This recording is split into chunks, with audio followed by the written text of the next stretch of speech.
సనాతన ధర్మం. నిత్యం ప్రతి ఒక్కరి నోటి నుండి వింటున్న మాట సనాతన ధర్మం. సనాతన ధర్మం అంటే ఏమిటి? అదేదో మనకు అందని, తెలియని విషయం అని అనుకుంటున్నాము. ఎక్కడ ప్రవచనంలో ఉన్నా సనాతన ధర్మం అని చెప్తూనే ఉంటారు. ఈ మధ్య అందరి నోటా ఇదే మాట. సనాతన ధర్మం అంటే మనం నిత్యం అనుసరించాల్సిన విషయాలు. నిలకడ, మాటలలో నిలకడ. నిఖాసైన వ్యక్తిత్వానికి ప్రతీక. ఒక మాట మాట్లాడితే అందులో వాస్తవం ఉండి మాటకు కట్టుబడి ఉందా గలగడం. సత్యం. ఇది ఆచరించాలంటే ధైర్యం కావాలి.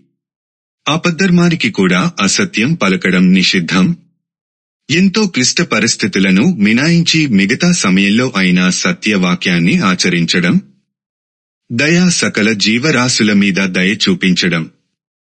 దాహంతో అల్లాడే ప్రాణికి నీటిని ఇవ్వడం. అన్నార్తులకు పిడికెడు అన్నం పెట్టి ఆకలి తీర్చడం. అహింస. ఏ జీవికి ప్రాణహానిని తలపెట్టకపోవడం.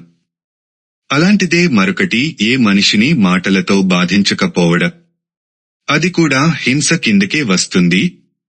సహనం. వీధి ఇప్పటి ప్రపంచంలో తక్కువే. అవతలి వారిని అర్థం చేసుకోకుండా తొందరపడి మాట్లాడటం ఒకటైతే, ఆవేశంతో జవాబు చెప్పడం అనేది సహనం కోల్పోవడమే. మౌనం అనేది ఈ సమయంలో ఆభరణం. దాతృత్వం. ఉన్నంతలో మరొకరికి స్వార్థం లేకుండా సహాయం చేయడం. మనఃస్ఫూర్తిగా ఇచ్చే పెద్ద మనసు కలిగి ఉండడం. ఆత్మ నిగ్రహం. ఇది మనిషిగా పుట్టినందుకు ఎంతో అవసరం. పైవన్నీ పాటిస్తే నిగ్రహం దానంతటా అదే వస్తుంది. మనది కాని వస్తువును కోరవద్దు. వాంఛలను నిగ్రహించడం ముఖ్యం. అది కొరవై విచ్చలవిడి తనం పెరిగిపోయింది.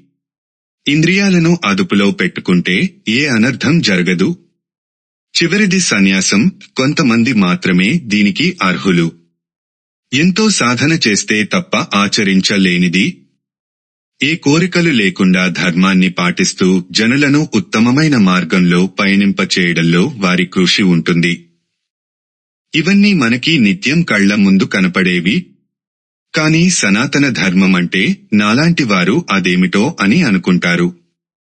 నిత్యం గాయత్రి మంత్రం పఠిస్తూ ఇంట్లో ఆడవాళ్లని గాయపరచడం కూడా చేయకూడదు.